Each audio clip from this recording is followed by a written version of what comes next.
Good morning students. बेटा कल हमने एटमॉस्फेरिक रिफ्रैक्शन पढ़ा है। एटमॉस्फेरिक रिफ्रैक्शन का मतलब मैंने बताया कि जो रिफ्रैक्शन एटमॉस्फेयर की वजह से होता है that is known as atmospheric refraction. अब एटमॉस्फेयर में आपका रिफ्रैक्टिव इंडेक्स या वेरिएबल रिफ्रैक्टिव इंडेक्स वो कैसे बनता है? It is because of the sunlight of the sun, ठीक है, रेडिएशन ऑफ द सन। उससे क्या होता है, आपकी जो अर्थ सरफेस है वो गर्म हो जाती है, तो वहाँ के आसपास की जो एयर है वो भी गर्म हो जाएगी, एंड जब वो गर्म हो जाएगी तो वो ऊपर की तरफ उठना शुरू कर देगी, ठीक है।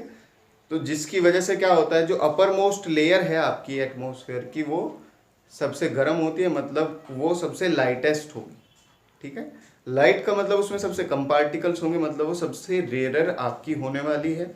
उसके बाद थोड़ी डेंसर, और डेंसर, और डेंसर, और डेंसर। तो इस तरह से आपका बेटा आपका एटमॉस्फेयर जो है एक वेरिएबल रिफ्रैक्टिव इंडेक्स की तरह काम करता है।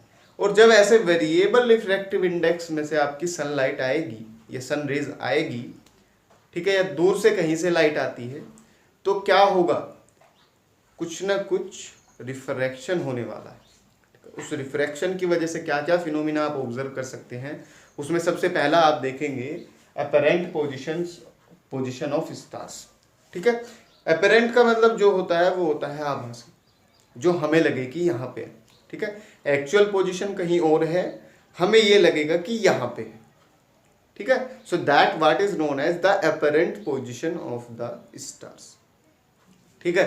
मतलब एक्चुअल पोजीशन कोई और है, हमें लग रहा है कि ये है। सो जो हमें लगता है कि ये है, so that is known as apparent, ठीक है, आभासी, जो हमें आभास होगा कि भैया यहाँ पे आपका स्टार लोकेटेड है।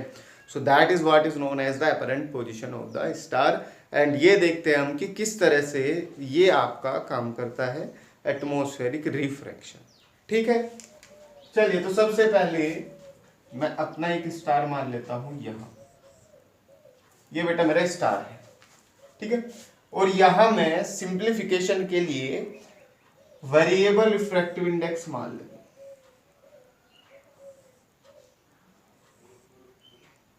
ठीक है।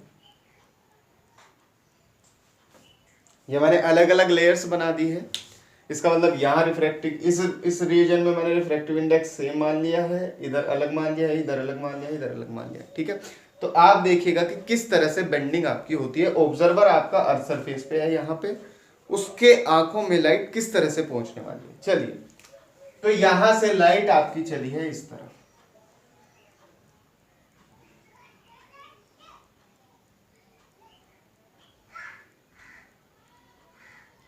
इस तरफ,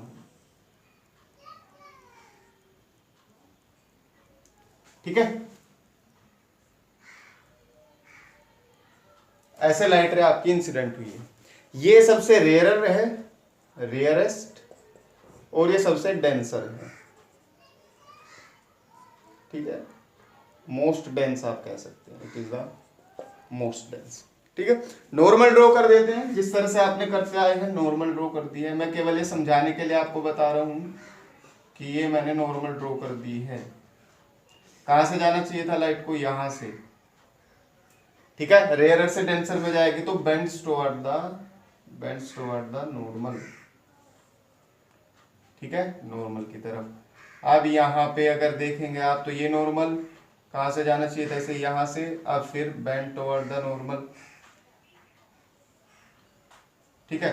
फिर यहाँ पे नॉर्मल ड्रॉ करेंगे,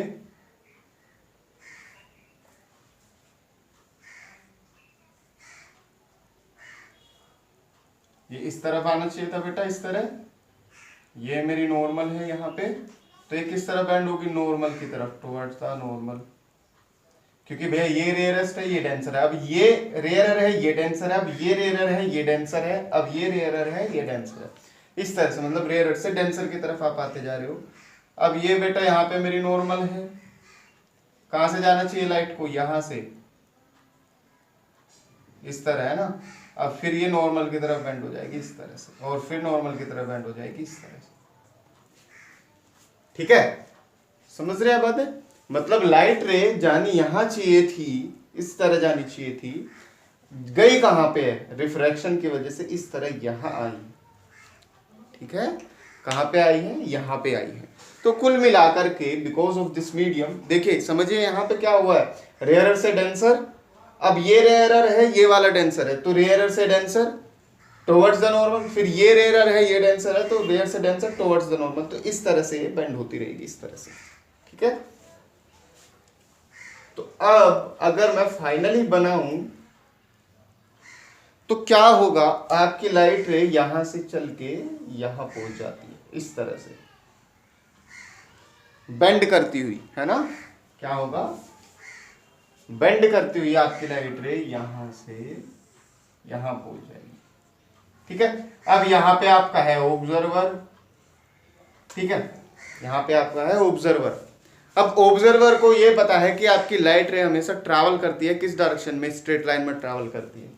आपकी लाइट रे किस डायरेक्शन में ट्रैवल करती है, स्ट्रेट लाइन में ट्रैवल करती है, ठीक है।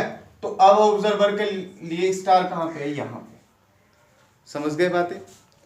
लाइट रे कहां से आई है, यहां से आई है, ऐसे बेंड होती होती यहां पे पहुंची है। ऑब्जर्वर के हिसाब से कहां से आ रही है, क्योंकि लाइट रे हमेशा स्ट्रेट लाइन में ट्रैवल करती है, स्ट्रेट डायरेक्शन में ट्रैवल करती है, ठीक है। तो ऑब्जर्वर के लिए कहां से आ रही है लाइट रे, यहां से, ठीक है।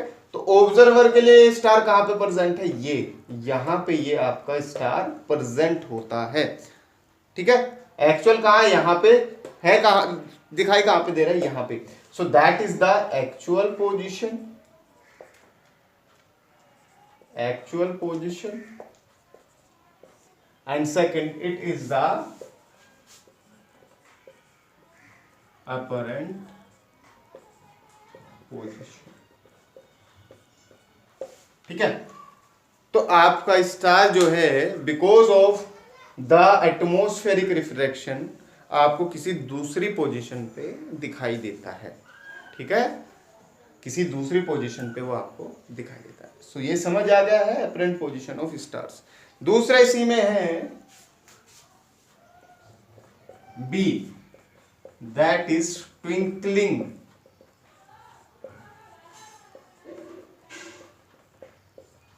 Twinkling of stars, twinkling of stars. देखिए ट्विंकलिंग ऑफ स्टार से समझिए बात।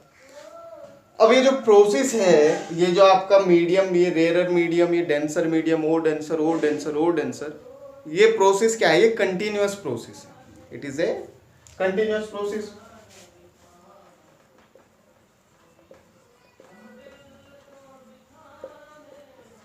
कंटिन्यूअस प्रोसेस का मतलब क्या है बेटा, देखिए लगातार जो नीचे वाली एयर है वो लगातार गर्म होती जा रही है, तो वो ऊपर की तरफ उठती जा रही है, वो ऊपर चली गई। फिर नीचे वाली जो कोल्ड एयर थी वो फिर गर्म हुई, फिर वो ऊपर जाने, तो लगातार क्या है, कंटिन्यूएशन प्रोसेस है ना, कंटिन्यू प्रोसेस है। एयर आपकी लगातार ऊपर जा रही है, गर्म होगी ऊपर जाएगी, गर्म होगी ऊपर जाएगी, है ना। इसका मतलब ये जो आपका रिफ्रैक्टिव इंडेक्स है ये लगातार चेंज होता रहता है, ठीक है। समझ रहे हैं बातें। वेरिएबल रिफ्रैक्टिव इंडेक्स तो है ही है, मतलब यहाँ पे अलग, यहाँ पे अलग, यहाँ पे अलग, यहाँ पे अलग, यहाँ पे अलग, वो बात तो अलग है, लेकिन ये एयर का मूवमेंट भी जो है वो भी क्या है, एयर का मूवमेंट भी तो लगातार हो रहा है ना। इसका मतलब मीडियम्स भी जो है वो लगातार चेंज हो रहे हैं, लगातार क्या होते रहते हैं, कंटिन्यू प्रोसेस है आपका। एयर लगातार ऊपर की तरफ जाती रहती है, फिर नीचे की तरफ, ऊपर की तरफ, इस तरह से आपका पूरा प्रोसेस जो है वो कंटिन्यू रहता है। तो इस पूरे प्रोसेस के कंटिन्यू होने की वजह से ये जो स्टार्स है, ठीक है, ये जो स्टार्स है इनसे जो आने वाली लाइट है जो हमारी आंखों में पहुंच रही है, ठीक है, उसकी ब्राइटनेस चेंज होती रहती है, ठीक है। रिफ्रैक्टिव इंडेक्स चेंज होगा तो लगातार जो ब्राइटनेस है वो चेंज होती रहती है, ठीक है। अपरेंट पोजीशन तो आप समझ गए, ठीक है। दूसरा मैं बात कर रहा हूँ कंटिन्यूअस प्रोसेस, मतलब यहां से एयर गर्म हुई ऊपर की तरफ गई, अब ये वाली कूल होगी तो नीचे की तरफ आना शुरू कर देगी, यहाँ वाली गर्म होगी तो ऊपर की तरफ जाना शुरू कर देगी। मतलब ये पूरा रिफ्रैक्टिव इंडेक्स जो है वो लगातार चेंज भी हो रहा है ना। रिफ्रैक्टिव इंडेक्स अगर चेंज होगा तो जो लाइट रे आ रही है उसकी ब्राइटनेस भी क्या होगी, brightness of light changes continuously, brightness लगातार क्या हो रही है, चेंज हो रही है, कभी ज्यादा कभी कम, कभी ज्यादा कभी कम। किसकी वजह से? क्योंकि एयर आपकी कभी ऊपर से नीचे की तरफ आ रही है, कभी नीचे से ऊपर की तरफ जा रही है, तो लगातार मूवमेंट हो रहा है एयर का। मतलब रिफ्रैक्टिव इंडेक्स या जो आपका डेंसर रेयरर मीडियम है, ये वाला सारा चीजें जो लगातार वो एक कंटिन्यू प्रोसेस है, वो चलता जा रहा है। तो ब्राइटनेस कभी कम आएगी, जो लाइट है उस वो कभी ज्यादा ब्राइट दिखेगी, कभी वो आपको कम ब्राइट दिखेगी। और जब ज्यादा या कम ब्राइटनेस दिखेगी तो आपको एक बार वो ज्यादा लाइट दिखेगी, एक बार कम दिखेगी, ज्यादा कम, and that is known as twinkling. ठीक है, किसी भी स्टार में जब लाइट एक बार इंक्रीज होके दिखे, एक बार डिक्रीज होके दिखे, so that is known as twinkling of stars. ठीक है, so first is apparent position of star, इसकी वजह से। दूसरा है ट्विंकलिंग ऑफ स्टार्स। तो ट्विंकलिंग ऑफ स्टार्स किसकी वजह से? Because of the movement of the air, उस एयर की वजह से। वो जो मीडियम है वो लगातार जो है वो चेंज होता रहता है, जिसकी वजह से आपका ब्राइटनेस कभी ज्यादा दिखाई देगी, कभी कम दिखाई देगी, एंड कभी ज्यादा कम दिखना, ज्यादा कम दिखना, that is known as twinkling. ठीक है, that is known as twinkling. And third is, इसी में आपका थर्ड है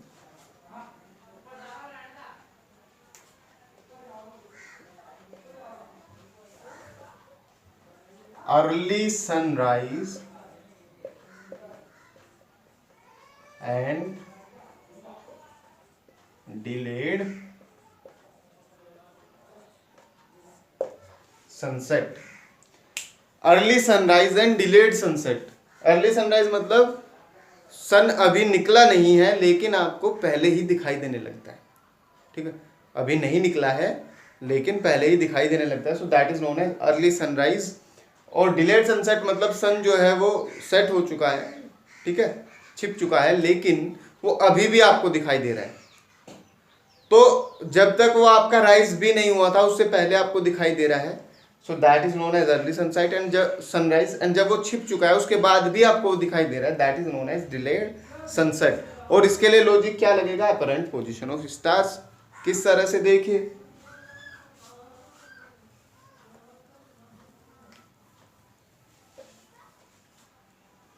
मान लीजिए बेटा ये आपकी अर्थ सरफेस है, ठीक है,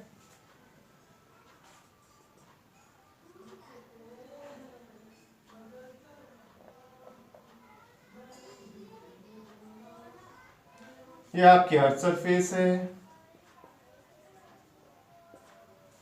ठीक है। इससे नीचे सन छिप जाएगा, मतलब यहां से उगेगा, इस तरफ मान लेते हैं कि ये छिप जाएगा, है ना, इससे नीचे देख लेते हैं। अब अगर सपोज करिए आपका सन यहां पे है, ठीक है, मतलब अभी राइज नहीं हुआ है, क्या है, अभी राइज नहीं हुआ है। तो इससे जो लाइट रे आएगी, इससे जो लाइट रे आएगी, देखिए बेटा वो लगातार क्या होती हुई आएगी, बेंड होती हुई आएगी। इस यहाँ कोई ऑब्जर्वर है, उसे लाइट रे कैसे दिखाई देगी, इस तरह से बेंड होती हुई आएगी,